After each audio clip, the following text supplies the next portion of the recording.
छोड़ सतगुरु रामपाल जी परमेश्वर जी की जय हो। भाई और बहनों, पुस्तक धरती ऊपर स्वर्ग, इस पर वीडियो बनाने की श्रृंखला जारी है।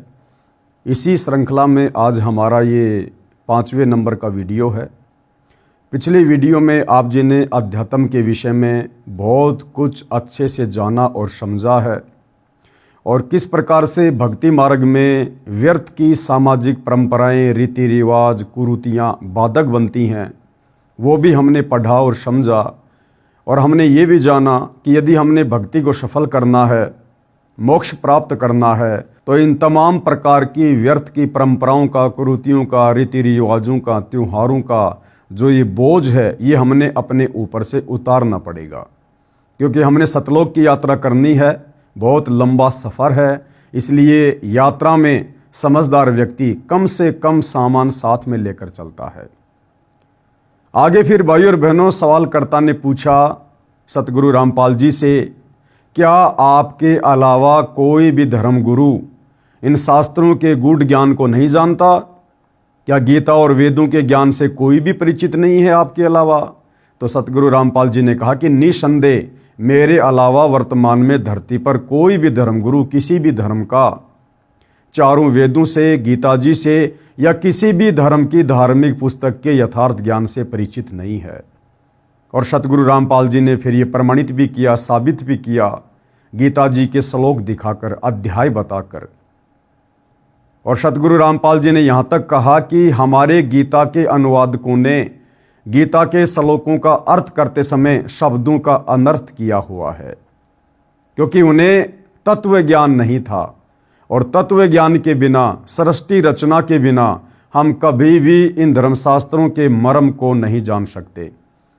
तो किस प्रकार से वर्तमान के हमारे गीता के अनुवादकों ने गीता के श्लोकों के अर्थों का अनर्थ कर रखा है, वो भी सतगुरु रामपाल जी हमें दिखा रहे हैं, बता रहे हैं, ताकि हमें अध्यात्म के विषय में सही प्रकार से जानकारी मिल सके। अब गुरुदेव कह रहे हैं कि मैं इस बात का ये प्रमाण देता हूं, ध्यान व धीरज के साथ सुन व देख। गीता अध्याय 4 श्लोक 32 में क्या कहा है? पहले गीता प्रेस गोरखपुर से प्रकाशित तथा मुद्रित श्री जय दयाल गोविंदका जी द्वारा अनुवादित गीता में दिखाता हूं, जो उन्होंने अड़ंगा अनुवाद किया है। कृपया पढ़ो गीता अध्याय 4 श्लोक 32 की फोटोकॉपी। ये गीता अध्याय 4 श्लोक 32 है। एवं बहुविधा यज्ञा वितता ब्रह्मणे मुखे कर्म जान विधि तान सर्वान एवं ज्ञात्वा विमोक्षसे। इस प्रकार और भी बहुत तरह के यज्ञ, यानी गीता ज्ञान देने वाला अर्जुन को कह रहा है, समझा रहा है कि हे अर्जुन, इस प्रकार और भी बहुत तरह के यज्ञ मानी धार्मिक अनुष्ठानों की जानकारी वेद की वाणी में विस्तार से कहे गए हैं। यहाँ पर भाई और बहनों, ये जो शब्द है ब्रह्मणे, इसका अर्थ गीता अनुवादकर्ता ने अपनी ज्ञानहीनता के चलते वेद की वाणी कर दिया, जबकि यहाँ पर ब्रह्मणे शब्द का अर्थ होता है सच्चिदानंद घन ब्रह्म, यानी परमात्मा, पूर्ण परमात्मा, कबीर देव, परम अक्षर ब्रह्म।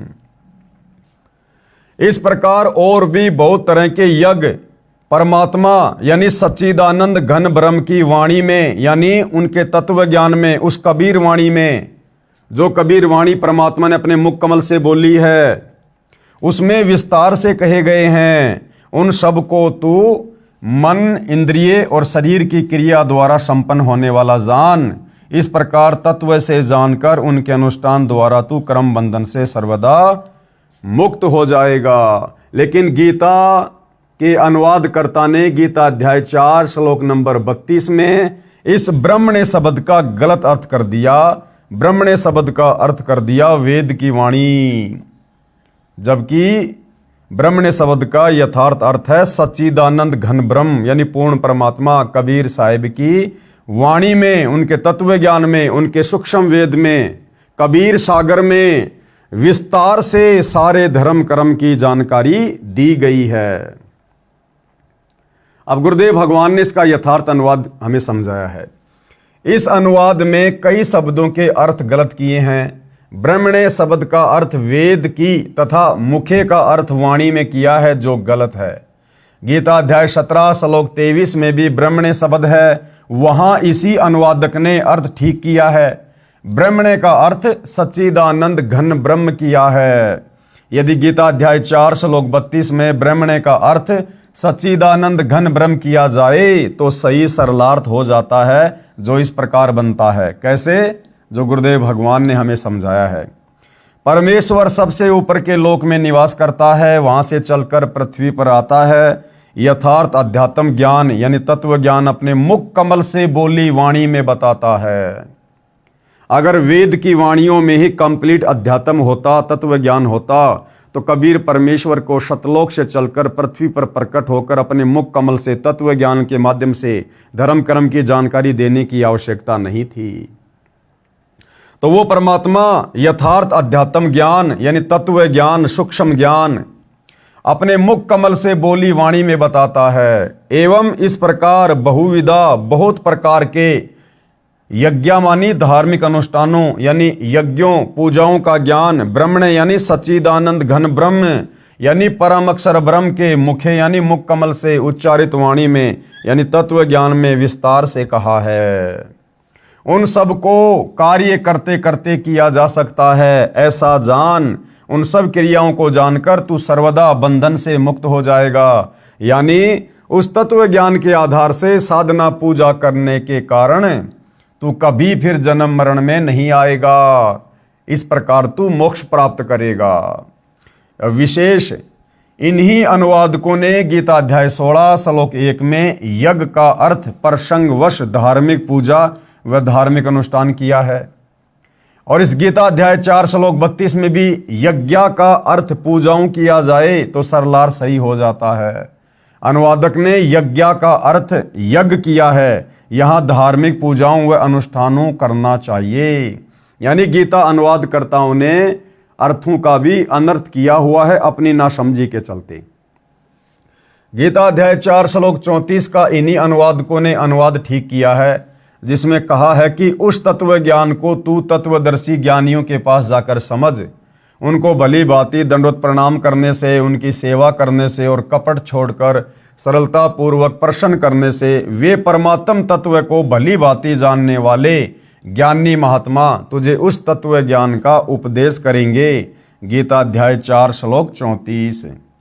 कृपया पढ़िए गीता अध्याय 17 श्लोक 23 की फोटोकॉपी, जिसमें ब्रह्मणे का अर्थ सच्चिदानंद घन ब्रह्म किया है। यानी जिस अनुवादकर्ता ने ब्रह्मणे शब्द का गलत अर्थ गीता अध्याय 4 श्लोक 32 में कर दिया, उसी ब्रह्मणे शब्द का सही अर्थ उसने गीता अध्याय 17 श्लोक नंबर 23 में सही किया है।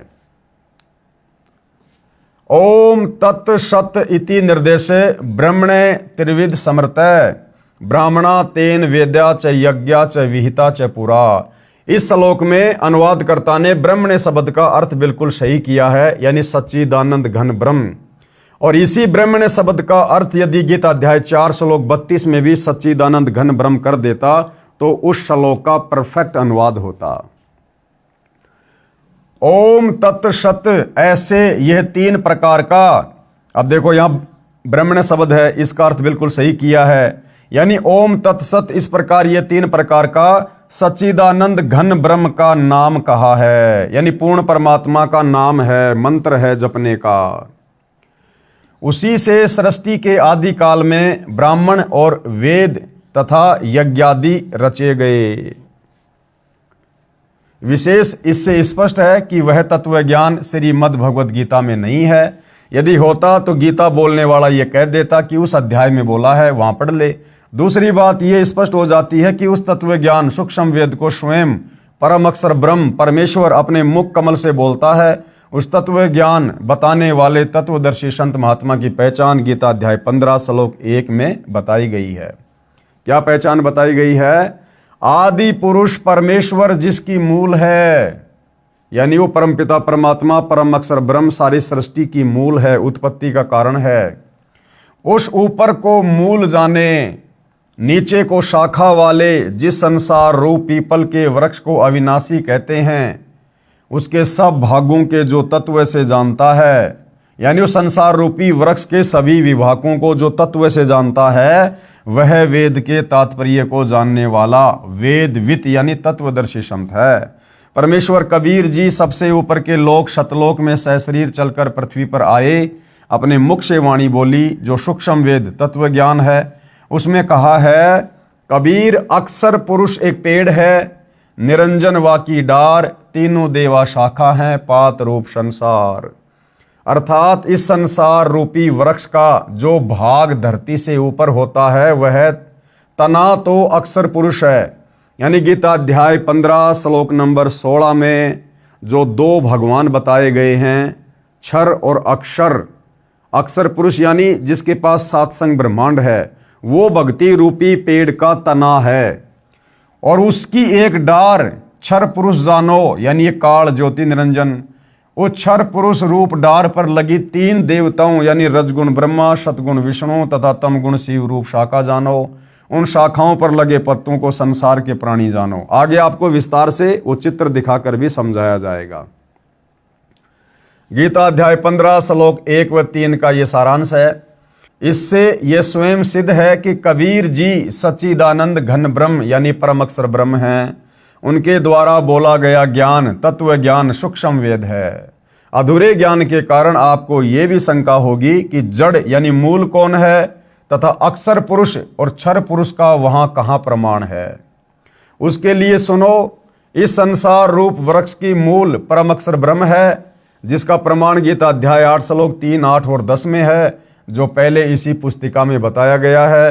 कहा कि गीता अध्याय 8 श्लोक 9 में जो कबीर देव अनादि है, सबका नियंता, सूक्ष्म से अति सूक्ष्म यानी सर्वशक्तिमान है, सर्वस्य धातारम यानी सबका धारण पोषण करने वाला है, अचिंत्य स्वरूप सूर्य के सदृश स्वयं प्रकाशित है, अविद्या से अति परे यानी अज्ञानियों की पहुंच से दूर, शुद्ध सच्चिदानंद घन परमेश्वर है। जो उसका सुमरण करता है वह उसी को प्राप्त होता है। गीता अध्याय 8 श्लोक नंबर 9 का ये सारांश है। इससे स्पष्ट हुआ है कि परम अक्षर ब्रह्म संसार रूप वृक्ष की जड़ है, क्योंकि मूल से ही पेड़ का धारण पोषण होता है। अब आगे अध्याय 15 श्लोक 16-17 में तीन पुरुषों यानी प्रभुओं का प्रमाण है।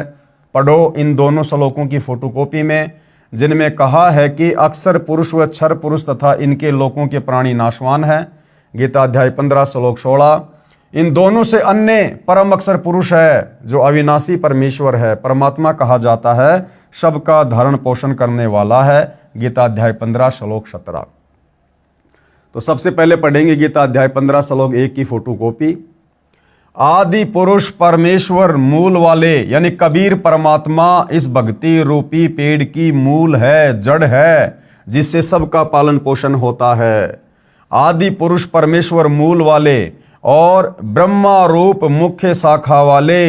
यहां पर यह गलत अनुवाद कर दिया गया है अनुवादकर्ता के द्वारा।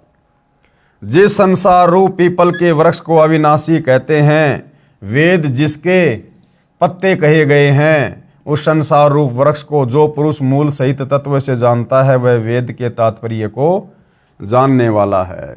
विशेष इस फोटोकॉपी के अनुवाद में भी गलतियां हैं, परंतु फिर भी सार स्पष्ट है। गलती क्या है? अधय शाखम का अर्थ ब्रह्मा रूप मुख्य शाखा वाले किया है, जबकि अधय का अर्थ होता है नीचे और शाखा यानी शाखा अर्थ सीधा है। ये उनकी अज्ञानता की झलक है। गीता अध्याय 15 श्लोक नंबर 16 की फोटोकॉपी, जिसमें दो भगवान बताए गए हैं, क्षर और अक्षर। दो इमो पुरुषें लोके यानी इस संसार में दो पुरुष दो भगवान है, एक क्षर है च अक्षर, दूसरा अक्षर है। एवं च क्षर सर्वाणी भूतानी कूटस्थ अक्षर उच्चते। इस संसार में नाशवान और अविनाशी भी ये दो प्रकार के पुरुष हैं यानी भगवान हैं। एक क्षर पुरुष यानी ये काल 21 ब्रह्मांड का स्वामी, दूसरा अक्षर पुरुष यानी ये 7 संग ब्रह्मांड का स्वामी। इनके संपूर्ण भूत प्राणियों के शरीर तो नाशवान है और जीवात्मा अविनाशी कहा जाता है। ये दोनों भगवान भी क्षर पुरुष और अक्षर पुरुष, और इन दोनों के लोक में रहने वाले सभी प्राणी ये सब नाशवान हैं, परंतु आत्मा सबकी अविनाशी है।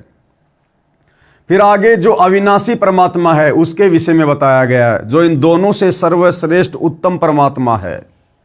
गीता अध्याय 15 श्लोक 17, उत्तम पुरुष तू अन्य, उत्तम पुरुष यानी सर्वश्रेष्ठ परमात्मा तो इन दोनों से अलग है। परमात्मा इति उदाहरत है, जिसको वास्तव में भगवान कह सकते हैं। ये लोक त्रयम् अवश्य विवर्ति अवय ईश्वरे, जो तीनों लोकों में प्रवेश करके सबका धरण पोषण करता है। उत्तम पुरुष यानी सर्वश्रेष्ठ परमात्मा तो अन्य ही है, क्षर और अक्षर से, जो तीनों लोकों में प्रवेश करके सबका धारण पोषण एवं अविनाशी परमेश्वर परमात्मा इस प्रकार कहा गया है। अब ये पेड़ का चित्र है भाई और बहनों, संसार रूपी पेड़ का ये चित्र है। यानी सृष्टि रचना जिन भाई बहनों ने पढ़ी है उनको अच्छे से समझ में आ जाएगा। ये संसार रूपी पेड़ का एक चित्र है, पूरे संसार की रचना है। ये सृष्टि की रचना इस पेड़ से समझ में आ जाती है। पेड़ का जो ये नीचे का हिस्सा है, ये जड़ वाला, ये मूल वाला जो हिस्सा है, ये आपको पता है मिट्टी में रहता है, ये गुप्त रहता है, दिखाई नहीं देता है। ये क्या है? ये पूर्ण परमात्मा है, सारी सृष्टि का मालिक है, जो आप और हमें दिखाई नहीं देता, गुप्त रहता है, क्योंकि हमें इसको देखने की विधि का पता नहीं है, इसको प्राप्त करने की विधि का प्राप्त नहीं है। और इस पेड़ को, पूरे पेड़ को जो पोषण मिलता है, जो आहार मिलता है, वो कहां से मिलता है? इस जड़ से मिलता है, जो गुप्त है, जो जमीन के अंदर है। और इस जमीन से बाहर जो ये तना हमें दिखाई दे रहा है, जो मोटी डार है, ये तना है, ये अक्षर पुरुष है। ये क्या है? अक्षर पुरुष, जिसके साथ संग ब्रह्मांड है। तो अक्षर पुरुष का भी पालन पोषण कौन कर रहा है? अक्षर पुरुष के लोक में सर्व उन प्राणियों का धारण पोषण कौन कर रहा है? ये पेड़ की जड़ कर रही है, ये मूल कर रहा है। ये पूर्ण परमात्मा है, कबीर देव है, कबीर परमात्मा है। तो अक्षर पुरुष ये तना समझो, इस पेड़ का जो ये तना है, जो मोटी डार है, ये अक्षर पुरुष है, सात संग ब्रह्मांड का स्वामी है। अक्षर पुरुष एक पेड़ है, निरंजन वाकी डार। और इस पेड़ के इस तने से जो ये मोटी डार निकल रही है, एक जो मोटी डार निकल रही है, ये है क्षर पुरुष, काल ब्रह्म, ज्योति निरंजन, जिसके साथ संग ब्रह्मांड है। यानी अक्षर पुरुष तो ये हो गया, अक्षर पुरुष एक पेड़ है, और निरंजन वाकी डार, इस तने से जो मोटी डार निकल रही है, ये क्षर ब्रह्म है, क्षर पुरुष है, ज्योति निरंजन है, ब्रह्मा विष्णु महेश का पिता है, दुर्गा का पति है, ये काल है, जो गीता का ज्ञान श्री कृष्ण में प्रवेश करके बोल रहा है। तो इसका पालन पोषण भी कौन कर रहा है? इसी जड़ से हो रहा है। और ये जो मोटी डार है, काल है, ब्रह्म है, इस ब्रह्म से आगे तीन टहनियां निकल रही हैं, रजगुण ब्रह्मा, सतगुण विष्णु और तमगुण शिव जी। ये ब्रह्मा विष्णु महेश इस काल के पुत्र हैं, जो तीन टहनियां हैं। तो ब्रह्मा विष्णु महेश का और इनके लोकों में जितने प्राणी हैं, उनका पालन पोषण भी इसी जड़ से हो रहा है। इसी भक्ति रूपी पेड़ की जो मूल है, जो जड़ है, जो हमें दिखाई नहीं देता, ये कबीर भगवान, जो तीनों लोकों में प्रवेश करके सबका धारण पोषण करता है। और ब्रह्मा विष्णु महेश के बाद ये जो पेड़ के जो पत्ते हैं, ये है पात रूप संसार। ये आप और हम हैं भाई और बहनों, सभी जीवात्माएं, 184 खानियों में पड़े हुए प्राणी, हम इंसान, स्त्री या पुरुष, जीव जंतु जो भी हैं। तो ब्रह्मा विष्णु महेश के माध्यम से फिर ये खुराक आप और हमारे तक पहुंचती है, पात रूप संसार तक पहुंचती है। तो भक्ति रूपी पेड़ का, संसार रूपी पेड़ का पालन पोषण कौन कर रहा है? कबीर भगवान कर रहा है, जो गुप्त है, जो सतलोक में बैठा है, वहां बैठकर सबका पालन पोषण करता है। तो ये भक्ति रूपी पेड़ है, जिससे आपको सारी बातें समझ में आएंगी। अक्षर पुरुष एक पेड़ है, और निरंजन वाकी डार, फिर तीनों देवा शाखा हैं, और फिर पात रूप संसार। तो ये संसार रूपी पेड़ की ये जो आपको फोटोकॉपी दिखाई जा रही है, इसको वही बताएगा जो तत्वदर्शी संत होगा। ये तत्वदर्शी संत की पहचान बताई है गीता जी में, कि जो महापुरुष संसार रूपी इस वृक्ष की, पेड़ की उत्पत्ति को सही सही से बता देगा कि भैया इस पेड़ की मूल कौन है, जड़ कौन है, जो पूरे पेड़ को पोषण देती है, ये कबीर साहिब है। फिर इस पेड़ से बाहर, इस मूल से बाहर जो ये मोटा, जो ये तना है, ये कौन है? अक्षर पुरुष है। फिर इस अक्षर पुरुष से जो एक मोटी डार निकल रही है, ये कौन है? ये काल ब्रह्म है, ज्योति निरंजन है। फिर इस मोटी डार से आगे जो 3 टहनियां हैं, ये कौन है? ये ब्रह्मा विष्णु महेश है। और ये पात रूप क्या है? ये संसार है। हम सभी जीव जंतु हैं, प्राणी हैं, आत्माएं हैं। तो जो इसको सही प्रकार से बता देगा, इस कंप्लीट सृष्टि रचना को बता देगा, संसार रूपी पेड़ के सभी भागों को जो सही प्रकार से बता देगा, वो कौन होगा? तत्वदर्शी संत होगा। और तत्वदर्शी संत की भूमिका कौन निभाता है? स्वयं कबीर परमात्मा परम अक्षर ब्रह्म ही निभाता है, जो सही प्रकार से अपने द्वारा रची गई सृष्टि को समझा सकता है। आगे फिर किसी ने सवाल किया, आम हिंदू के मन में यह धारणा है कि संत रामपाल जी ब्रह्मा जी, श्री विष्णु जी व शिव जी की भक्ति छुड़वाते हैं, आप क्या कहोगे? तो गुरुदेव भगवान ने क्या उत्तर दिया?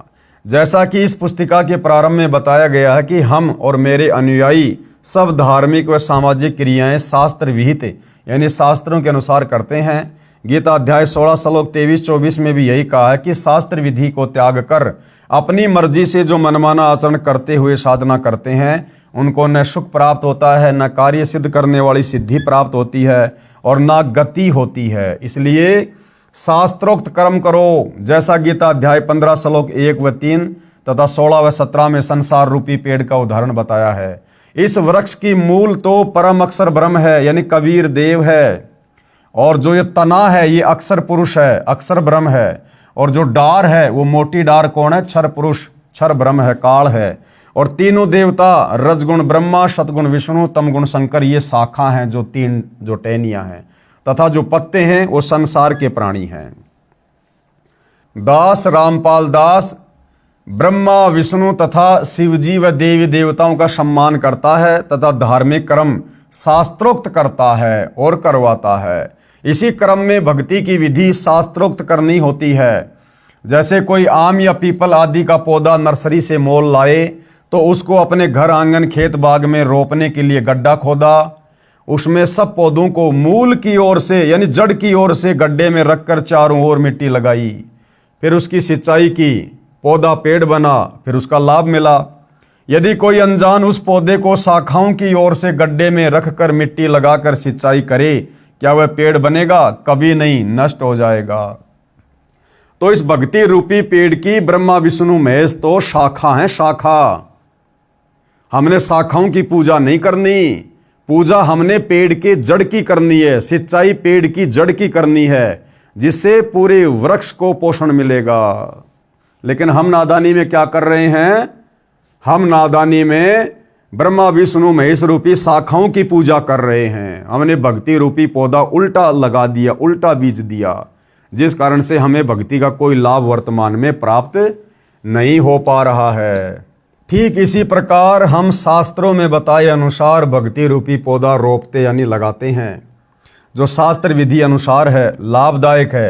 यानी गीता अध्याय 3 श्लोक 14 और 15 में भी स्पष्ट किया है कि अविनाशी परमात्मा यानी परम अक्षर ब्रह्म जो धार्मिक अनुष्ठानों में यानी यज्ञों में प्रतिष्ठित है, अर्थात उसी को इष्ट मानकर धार्मिक अनुष्ठान, पूजाएं, यज्ञ आदि करने चाहिए।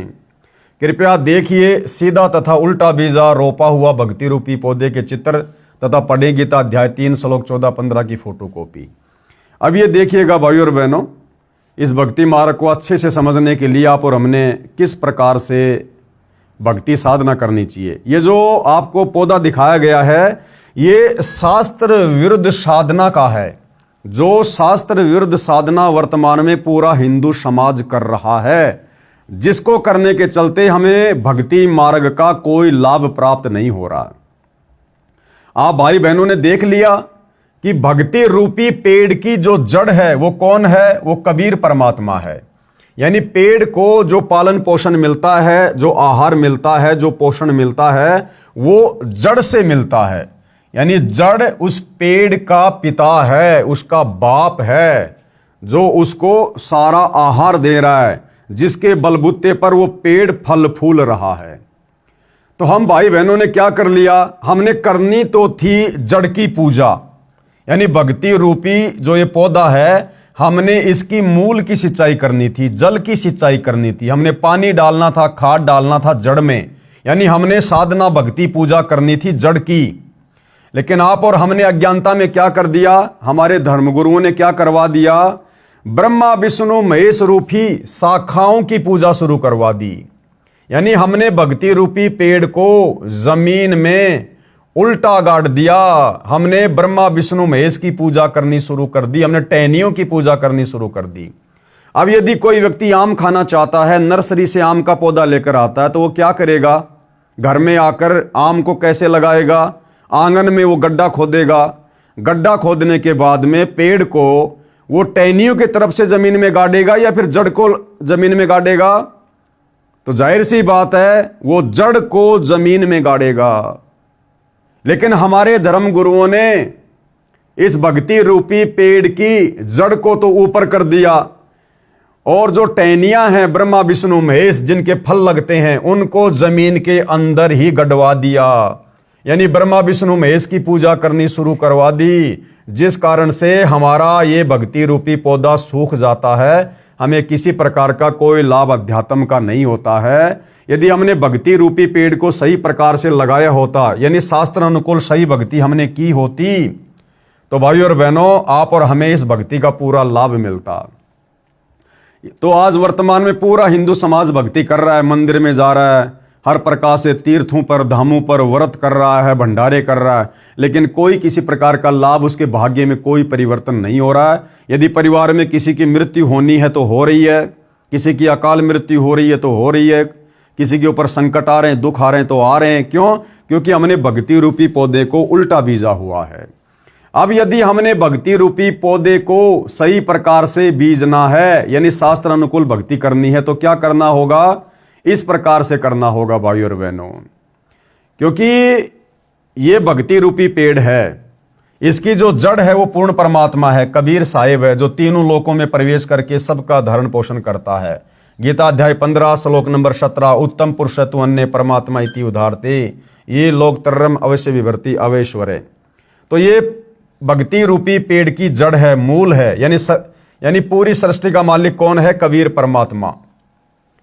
तो हमने उस कबीर परमेश्वर जी की पूजा करनी चाहिए, अपना इष्ट मानकर कबीर भगवान की हमने पूजा करनी चाहिए।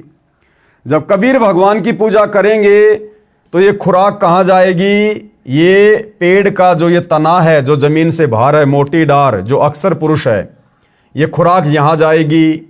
अक्षर पुरुष से फिर खुराक कहाँ जाएगी, ये काल है, जो मोटी डार है, ये काल है, क्षर पुरुष है, ज्योति निरंजन है, ये ब्रह्मा विष्णु महेश का पिता है, यहाँ जाएगी।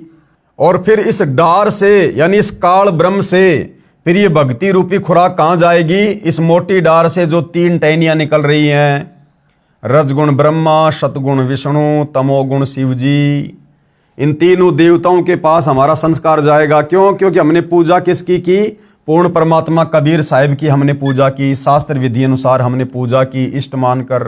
तो हमारे संस्कार बनेंगे, फिर हमारे संस्कार परमात्मा ऐसे भेजेगा अक्षर पुरुष के माध्यम से, फिर ये इस काल के पास आएंगे, काल से फिर हमारे संस्कार ब्रह्मा विष्णु महेश के पास आएंगे, और फिर इन्हीं टहनियों के फिर फल लगेंगे, और फिर हम पात रूप संसार, हम फिर इसका आनंद भोगेंगे, यानी भक्ति का लाभ उठाएंगे। तो हमने पूजा तो करनी चाहिए थी पूर्ण परमात्मा कबीर साहब को इष्ट मानकर, और हमारे नादान धर्म गुरुओं ने हमारे से पूजा शुरू करवा दी ब्रह्मा विष्णु महेश की 3 शाखाओं की। और यदि हम इन 3 शाखाओं को, जिनके फल लगते हैं, यदि हम इनको जमीन में गाड़ देंगे और सोचेंगे इसके आम लगेंगे, कभी नहीं लगेंगे, ये पेड़ हमारा सूख जाएगा। तो हमने इस प्रकार से शास्त्र अनुकूल साधना करनी पड़ेगी भाइयों और बहनों, तब जाकर हम अध्यात्म का लाभ उठाएंगे, हमारी मुक्ति होगी। गीता अध्याय 3 श्लोक 14-15 की फोटोकॉपी। संपूर्ण प्राणी अन्न से उत्पन्न होते हैं, यानी अन्न खाकर ही हम जिंदा रहते हैं। अन्न की उत्पत्ति वृष्टि से, यानी वर्षा से होती है, और वृष्टि किससे होती है, यज्ञ करने से होती है, और यज्ञ विहित कर्मों से उत्पन्न होने वाले हैं। विहित कर्म यानी शास्त्र अनुकूल साधना करने से। यहाँ पर ये वेद लिख दिए यहाँ पर, जो कि ये गलत है। और वेद को अविनाशी परमात्मा से उत्पन्न हुआ जान, वेद नहीं ये ब्रह्म है, ब्रह्म काल, ब्रह्मो उद्दम। इससे सिद्ध होता है कि सर्वव्यापी परम अक्षर ब्रह्म परमात्मा सदा ही यज्ञ में प्रतिष्ठित रहता है। तो जब हम उस कबीर परमात्मा को इष्ट मानकर भक्ति पूजा करेंगे तो हमारे संस्कार बनेंगे, फिर वो संस्कार आप और हमारे पास में ब्रह्मा विष्णु महेश के माध्यम से आएंगे।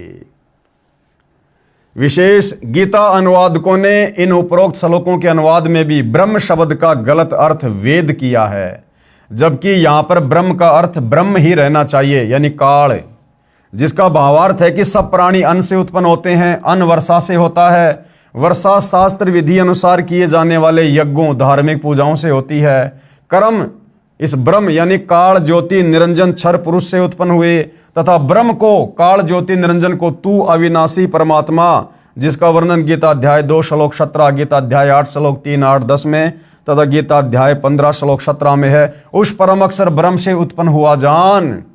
वही परम अक्षर परमात्मा यानी परम अक्षर ब्रह्म जो सर्वव्यापक है, कबीर देव यज्ञों में प्रतिष्ठित है, यानी इष्ट रूप में मूल रूप में पूज्य है। कबीर परमेश्वर जी ने सूक्ष्म वेद तत्व ज्ञान में बताया है कि कबीर एक साधे सब सदें, सब साधे सब जाए। यदि हम एक कबीर परमात्मा की पूजा करेंगे, भक्ति रूपी पेड़ की मूल की पूजा करेंगे, तो हमें सर्व लाभ प्राप्त होंगे। और यदि हम सबकी पूजा शुरू कर देंगे, उन पत्तों में पानी डालना शुरू कर देंगे, टहनियों में पानी डालना शुरू कर देंगे और जड़ में पानी नहीं डालेंगे, खाद नहीं डालेंगे, तो हमें कुछ भी लाभ नहीं मिलेगा। तो कहते हैं एक साधे सब सदें, पेड़ की जड़ की पूजा करने से पूरा पेड़ फलता फूलता है। एक साधे सब सदें, सब साधे सब जाए, और माली सींचे मूल को फले फूले अगाए। जो ज्ञानी आत्मा होगी, जो ज्ञानी भगत होगा, वो केवल मूल की पूजा करेगा, यानी मूल परमात्मा कबीर देव को इष्ट मानकर पूजेगा, तो भक्ति रूपी पौधा फलेगा फूलेगा, यानी भक्ति के सारे लाभ मिलेंगे, अंत में मोक्ष भी मिलेगा। अर्थात पौधे की मूल को मिट्टी में गाड़कर सिंचाई करने से पौधे के सब भाग, तना, डार, शाखा तथा पत्ते विकास करेंगे। एक के साधने से यानी एक की पूजा करने से सब सद जाएंगे। यदि पौधे को उल्टा रोप कर शाखाओं की सिंचाई करेंगे तो सब नष्ट हो जाएंगे, क्योंकि ये विधि गलत है। इसी प्रकार परम अक्षर ब्रह्म मूल रूप को इष्ट रूप में मानकर पूजा करेंगे तो सब देवता प्रफुल्लित बढ़ेंगे, यानी उनके पास हमारे धर्म कर्म शास्त्र प्रमाणित संग्रहित जमा हो जाएंगे। वे फिर हमारे कर्मों का फल हमें देते रहेंगे और बिना मांगे देंगे। गीता अध्याय 3 श्लोक 10 और 15 तक यही विस्तार पूर्वक बताया है कि शास्त्र अनुसार साधना भक्ति करके देवताओं यानी वृक्ष की शाखा रूपी देवताओं को बढ़ाओ। शास्त्रोक्त विधि से बढ़ाए हुए देवता तुमको बिना मांगे ही फल देंगे। यदि हम किसी फैक्ट्री में काम करेंगे, मेहनत से काम करेंगे, मर्यादा में रह के काम करेंगे, तो ऑटोमेटिक हमारी तनख्वाह बनकर मैनेजर के पास जाएगी और मैनेजर बिना मांगे हर महीने हमें तनख्वाह देगा ही देगा। तो यदि हम पूर्ण परमात्मा को इष्ट मानकर भक्ति करेंगे तो हमारे शुभ संस्कार बनेंगे। हमारे शुभ संस्कारों का फल इन्हीं ब्रह्मा विष्णु महेश के माध्यम से परमात्मा फिर हमें देगा, बिना मांगे देगा, ऑटोमेटिक देगा। जैसे पौधा पेड़ बना तो सब तना डार शाखा बढ़ी, विकास हुआ, फिर शाखाओं को फल लगेंगे, बिना मांगे ही लगेंगे। यानी शास्त्र विधि अनुसार साधना करने से हमारे धर्म कर्म बनेंगे। वे इन देवताओं ब्रह्मा विष्णु तथा शिव जी के पास जमा होते रहेंगे। ये कर्म फल ही देते हैं, ईमानदारी से देते हैं, बिना मांगे ही देंगे, क्योंकि हमारे शास्त्र अनुसार भक्ति कर्म है। अन्य जो शास्त्र विधि त्याग कर मनमाना आचरण करते हैं, यानी देवी देवताओं की पूजा करते हैं, ब्रह्मा विष्णु महेश को परमात्मा मान के पूजा करते हैं, उनको कोई धर्म कर्म पुण्य नहीं बनते, उनको कोई लाभ नहीं होता। इसलिए हम परम अक्षर ब्रह्म को इष्ट रूप में प्रतिष्ठित करके शास्त्रोक्त भक्ति करते हैं। कौन? हम सतगुरु रामपाल जी के भगत परम अक्षर ब्रह्म यानी कबीर देव को अपना इष्ट मानकर, और हमें पता चल गया कि वो कबीर देव वर्तमान में संत रामपाल जी के रूप में स्वयं धरती पर प्रकट है। अर्थात संत रामपाल जी के भगत केवल अपने गुरुदेव को इष्ट मानकर पूजा करते हैं, जिस कारण से हमें भक्ति से मिलने वाले सर्व लाभ प्राप्त होते हैं, जिससे सुख भी मिलता है, सिद्धि की प्राप्ति भी होती है, जिससे कार्य सिद्ध होते हैं तथा गति यानी मुक्ति भी होती है। मैं शास्त्र विधि अनुसार भक्ति करने को कहता हूँ, भक्ति छुड़वाता नहीं। तो सतगुरु रामपाल जी क्या कह रहे हैं कि हमारे विषय में जो लोगों की गलत धारणा है कि संत रामपाल जी तो देवी देवताओं की पूजा छुड़वाते हैं, छुड़वाते नहीं बल्कि शास्त्र विधि अनुसार उनकी भक्ति करवाते हैं। गीता अध्याय 3 श्लोक 10 की फोटोकॉपी प्रजापति ब्रह्मा ने कल्प के आदि में यज्ञ सहित प्रजाओं को रचकर उनसे कहा कि हे तुम लोग इस यज्ञ के द्वारा वृद्धि को प्राप्त हो, यह यज्ञ तुम लोगों को इच्छित भोग प्रदान करने वाला हो। गीता अध्याय 3 श्लोक 11 की फोटोकॉपी। इस यज्ञ के द्वारा देवताओं को उन्नत करो, वे देवता तुम लोगों को उन्नत करें। इस प्रकार निस्वार्थ भाव से एक दूसरे को उन्नत करते हुए तुम लोग परम कल्याण को प्राप्त हो जाओ। गीता अध्याय 3 श्लोक 12 की फोटोकॉपी। यज्ञ के द्वारा बढ़ाए हुए देवता तुम लोगों को बिना मांगे ही इच्छित भोग निश्चय ही देते रहेंगे। इस प्रकार उन देवताओं के द्वारा दिए हुए भोगों को जो पुरुष इनको बिना दिए स्वयं भोगता है वह चोर ही है। यानी गीता अध्याय 3 श्लोक नंबर 12 क्या कह रहा है कि यदि हमने परम अक्षर ब्रह्म को इष्ट मानकर भक्ति की, हमारे संस्कार बने, वो संस्कार इन देवताओं के पास आए और ये देवता फिर हमारे को बिना मांगे सब कुछ देते हैं। और फिर यदि हम उस कबीर परमेश्वर को, परम अक्षर ब्रह्म को भोग लगाए बिना जो अन्न खाते हैं तो समझो फिर हम पाप खा रहे हैं। क्योंकि देवी देवताओं के माध्यम से हमें जो सुख मिलते हैं वो किसने दिए? परम अक्षर ब्रह्म ने, कबीर देव ने, परम अक्षर ब्रह्म ने। और फिर वो अन्न जो हमें देवताओं के माध्यम से मिल रहा है, ब्रह्मा विष्णु महेश के माध्यम से जो सुख सुविधा मिल रही है, यदि उस भोजन का उस कबीर परमेश्वर को, इष्ट को भोग लगाए बिना हम खाते हैं तो समझो हम तो पाप खा रहे हैं, हम उसके चोर हैं, चोर। इसलिए भाई और बहनों, गीता अध्याय 3 श्लोक नंबर 13 क्या कह रहा है? यज्ञ से बचे हुए अन्न को खाने वाले श्रेष्ठ पुरुष सब पापों से मुक्त हो जाते हैं। यानी जो साधक, जो भगत अपने इष्ट कबीर देव को भोग लगाकर फिर भोजन ग्रहण करता है, वो भोजन प्रसाद बन जाता है। उस प्रसाद को खाने से फिर हमारे पाप कर्मों का नाश होता है। और जो पापी लोग अपना शरीर पोषण करने के लिए ही अन्न पकाते हैं, वे तो समझो पाप को खा रहे हैं। तो भाई और बहनों, इस दुनिया में, पूरी सृष्टि में, वर्तमान में दुनिया को तो यही नहीं पता कि वो परम अक्षर ब्रह्म कौन है जिसको इष्ट मानकर पूजा करनी चाहिए, सारी सृष्टि का मालिक कौन है। और जिन थोड़ी बहुत आत्माओं को इस बात का ज्ञान है कि वो कबीर भगवान है, वे आत्माएं हैं सतगुरु रामपाल जी के भगत। अब सतगुरु रामपाल जी के भक्तों में भी 90% को ये नहीं पता कि वो कबीर परमात्मा वर्तमान में कौन है, कहाँ है, जिसको भोग लगाकर अन्न खाने से हमारे पाप कर्म का नाश होगा। तो वो दया केवल सतगुरु रामपाल जी की चंद आत्माओं के ऊपर हुई है। और वो आत्माएं हैं साध संगति से जुड़े हुए सत्सेवक भाई बहन। क्योंकि सतगुरु रामपाल जी के मार्ग में वर्तमान में 2 पार्ट हो चुके हैं, एक सतलोक आश्रम, दूसरे साध संगति से जुड़े भाई बहन। तो साध संगति से जुड़े भाई बहन प्रतिदिन अपने घर पर अपने गुरुदेव को इष्ट मानकर, पूर्ण परमात्मा मानकर, विधि विधान अनुसार भोग की आरती के साथ भोग लगाकर अन्न ग्रहण करते हैं। यानी वर्तमान में यदि पाप कर्मों का नाश किन्हीं आत्माओं का हो रहा है तो केवल साध संगति से जुड़ी हुई आत्माओं का हो रहा है। हे जेंटलमैन, इस प्रकार गीता को मेरे अतिरिक्त किसी ने नहीं समझाया। कौन कह रहे हैं? सतगुरु रामपाल जी, सारा विवरण देकर। क्योंकि किसी को ज्ञान ही नहीं है। मैं इसलिए कहता हूं कि मेरे अतिरिक्त कोई भी सही साधना करता और करवाता नहीं है। हम अविनाशी परमेश्वर परम अक्षर ब्रह्म की भक्ति इष्ट मानकर करते हैं, जो सबका धारण पोषण करने वाला है, जो गीता ज्ञान बताने वाले से अन्य है, जो पाप काटकर सुखी करता है। उल्टे लटके संसार रूप वृक्ष के चित्र को तथा उल्टे सीधे भक्ति रूपी पौधों के चित्रों को ध्यान से देखो, सब आसानी से समझ आ जाता है। विश्व के मानव से अनुरोध करता हूं कि सारा जहान इसी परमेश्वर की शरण में आए और परम शांति यानी पूर्ण मोक्ष को तथा सनातन परम धाम यानी सत्यलोक को प्राप्त करके सदा सुखी रहे। अधिक जानकारी के लिए निम्न संपर्क सूत्रों पर संपर्क करें। इस पुस्तिका को या अन्य पुस्तक ज्ञान गंगा, गीता तेरा ज्ञान अमृत व जीने की राह आदि को निःशुल्क मंगवाएं।